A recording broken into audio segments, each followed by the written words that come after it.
Hello everybody. Today I'm just doing a quick video on this cartridge. It's more a cartridge feature than a tutorial, but I'm going to combine both. I just purchased this Scandinavian Christmas cards cartridge for my mother-in-law. She's a brand new Cricut user, and she just has the Cricut personal machine. And she also is of Norwegian descent, so she saw this and thought it would be a lot of fun, so I found it and ordered it for her. But I wanted to kind of figure out how to use it before just handing it over to her, because of a few things. First of all, this is a solutions type cartridge. It doesn't say solutions on it anywhere, but it's the same kind of layout as what the solutions cartridges used to be. So there was a bit of a learning curve with it, and I'm still not sure I've got it all figured out completely, but this is what I learned about it. The first thing is a huge improvement over the regular solutions cartridges is it actually comes in a box. Now, if you've bought solutions cartridges in the past, you know that once you open the clamshells, you better have another way to store them because they didn't come with a box. So this is a huge improvement that Provocraft made on this cartridge. Then as I look at the overlay that goes with the cartridge, what you see here is exactly what you get. There are no extra features on this cartridge.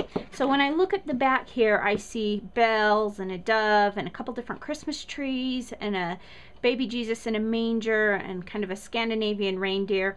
There are 2 cards on it and 2 envelope features, which of course I don't think she'll be able to do the envelope features on her personal machine, because I don't think it will be big enough to be able to do that and still get it close to an A2 size card.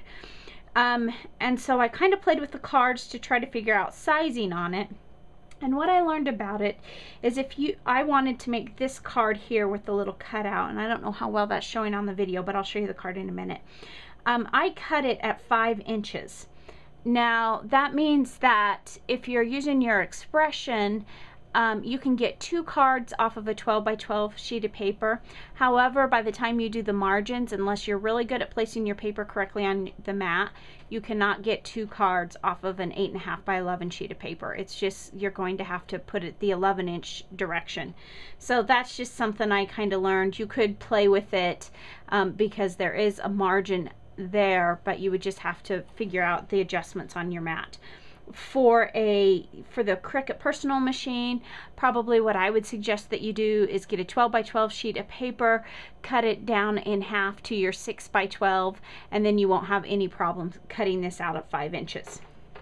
However, what I also discovered, I expected, like most cartridges, that when I cut the card out at 5 inches, that my images would size down to fit that card, and that was not the case. My 5-inch image that I was expecting to size down to the card ended up being a true 5 inches tall, and I chose kind of a rounded image and it was quite large, so that didn't work so well. So you do have to go in and play with it. But one thing I really like, the cartridge says right on it that it's got 20 images.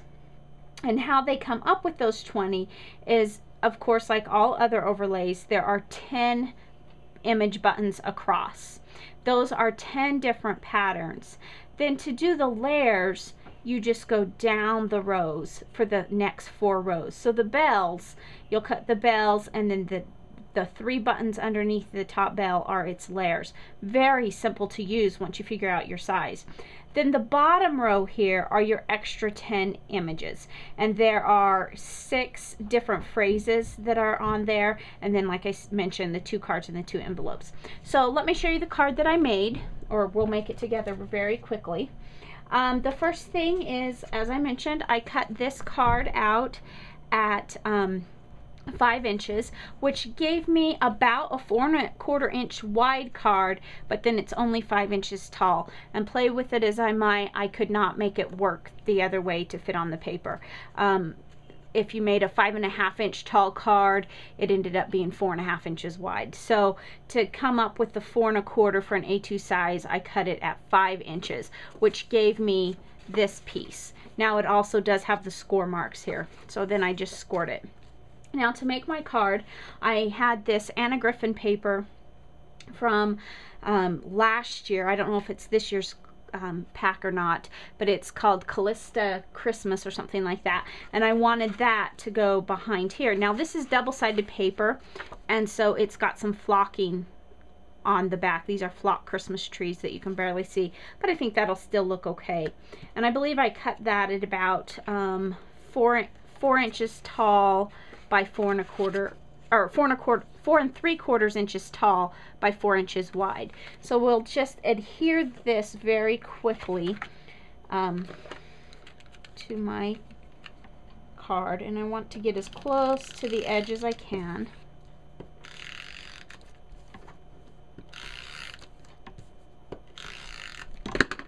And we'll center that over the hole.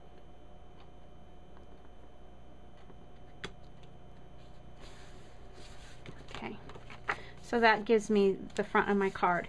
So then what I did is I took the second Christmas tree. There are actually 2 Scandinavian type Christmas trees on here. I took the second one just for the sake of time, and I cut the top layer in brown, which is this layer right here. I'll just set the card aside and we'll assemble this piece, which matches with my craft mat because I cut it actually in craft style color. And then the second layer I cut in a darker green. Now all of these pieces were just scraps left over from my stash, and so like all of your layering cartridges, it will just layer right up for you. Let's just put that down.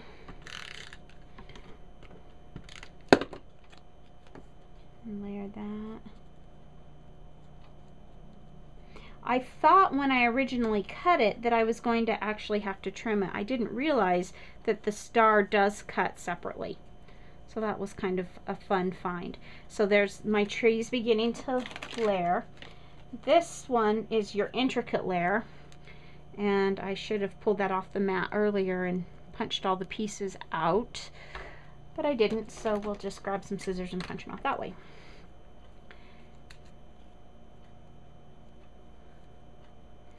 I'm not sure if you were cutting really tiny Christmas trees. I don't know how well your detail would cut out. This is at 3 inches is what I ended up cutting this tree at. So if you were cutting it really small, I don't know how. Sometimes with the Cricut, the really intricate tiny ones don't cut as clearly. So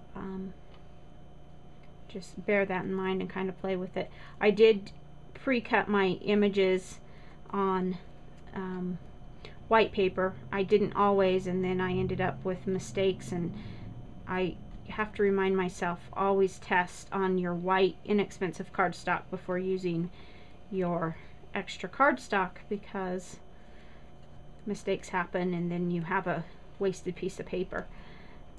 Wasn't a big deal since I'm just using scraps for most of this anyway. So this is the layer here. It's really kind of an pretty. I think what I'm going to do is just use a glue pen because there's so many tiny pieces.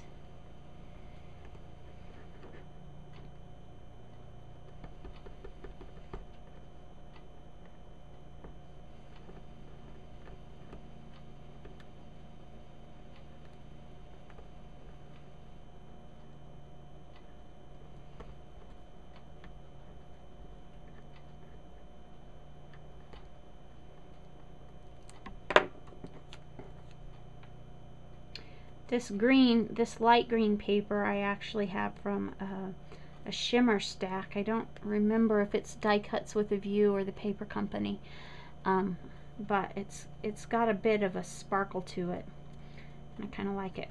Okay, so that was simple.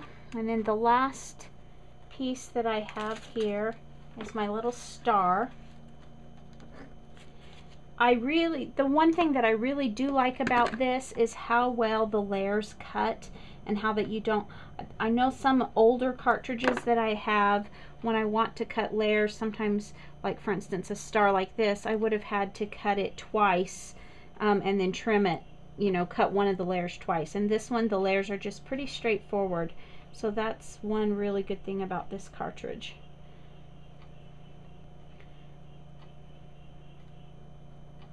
Okay, So there we have our tree that we can just put right here. Just now with all those different layers, I have to say you've got quite a bit of dimension. I thought about popping these up on dimensionals, and you still could, but I don't know that it's really necessary because it's almost like having a chipboard piece here by the time you get all the layers on. Now you could go back through, and I'm not going to this time, but you could go back through if you wanted to and maybe ink them before you put them all in. I think one thing I will do, let's get some twine here. Cut just a little piece out here. Grab some twine from the twinery. I'm going to use pea pod just to give it. I'm going to cut a pretty generous piece because I want to move it a few times around.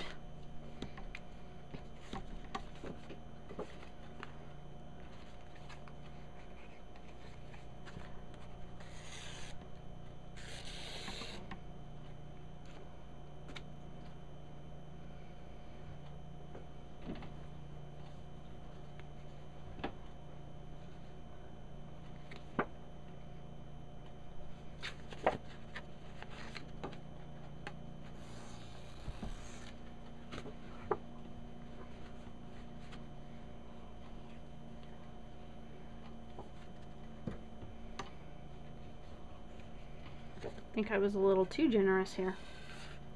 Okay, we'll cut it off.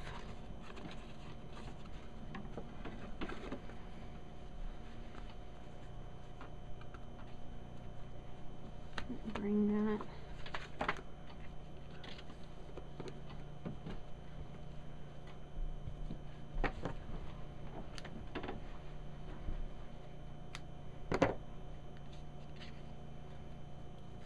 I'm not going to stamp a sentiment in this one at this time. I haven't really gone through and gotten my Christmas sentiment stuff out and available yet, but I just wanted to show a quick use of this cartridge.